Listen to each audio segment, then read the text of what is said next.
स्वागत आहे आपलं कळमेश्वर न्यूज दरबारमध्ये।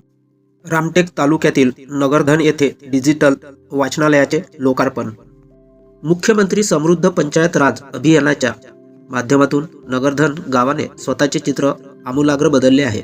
येथे विद्यार्थ्यांसाठी उभारण्यात आलेल्या डिजिटल वाचनालयाचे लोकार्पण राज्यमंत्री ॲडव्होकेट आशिष जयस्वाल यांच्या हस्ते पार पडले। सुमारे 2000 वर्षांचा समृद्ध इतिहास लाभलेल्या या गावाचा उल्लेख इतिहासात आढळतो आणि महाकवी कुलगुरू कालिदास यांच्याशीही नगरधनचा संबंध मानला जातो।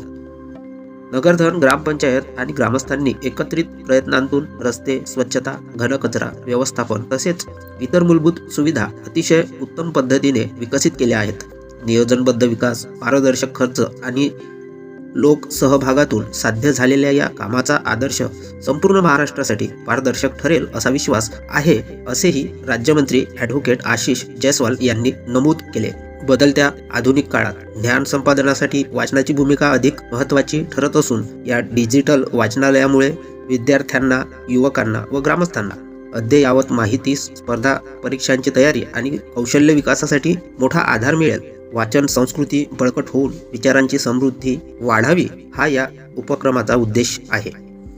यावेळी माजी जिल्हा परिषद सभापती सौ वर्षाताई धोपटे, माजी जिल्हा परिषद सदस्य श्री नरेश धोपटे, सरपंच मायाताई दमाहे, उपसरपंच राम धोपटे, सदस्य सचिन दशहरे, मिलिंद मेश्राम, अरुण मेदाहे तसेच ग्रामस्थ उपस्थित होते।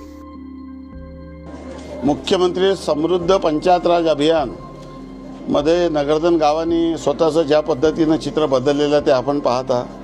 नगरधनचे रस्ते, नगरधनचा विकास, नगरधनचे गावाला जोडणारे रस्ते, नगरधनमध्ये आता विद्यार्थ्यांच्या ट्रान्सफॉर्मेशनसाठी आता डिजिटल लायब्ररीचं आपण उद्घाटन केलेलं आहे। नगरधन एक ऐतिहासिक नगरी आहे, प्राचीन नगरी आहे, फार जुना इतिहास, 2000 वर्षापूर्वीचा नगरधनचा इतिहास आहे। वाकाटक राजवटीची राजधानी म्हणून नगरधनचा उल्लेख आहे। महाकवी कुलगुरू कालिदास जे साहित्याचे पायनियर होते, त्यांची महाराष्ट्रामध्ये जो अधिवास होता तो नगरधन येथे होता आणि म्हणून नगरधन गावाला एक अनन्यसाधारण असं महत्त्व आहे। या नगरधनचं चित्र बदलत आहे। नगरधनचे ग्रामपंचायत आणि नगरधनचे सर्व नागरिक या अभियानामध्ये सहभागी होत आहे।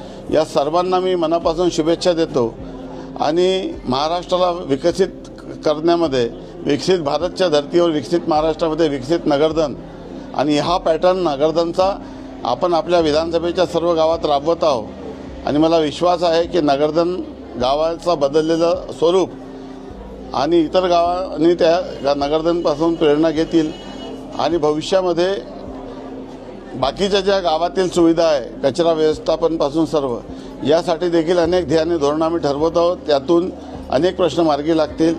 मी राज्य शासनाच्या वतीने नगरधन ग्रामपंचायतीला खूप खूप शुभेच्छा देतो आणि या अभियानामध्ये त्यांनी सक्रिय सहभाग घेतला त्यासाठी त्यांच्या मनापासून कौतुकाने अभिनंदन करतो।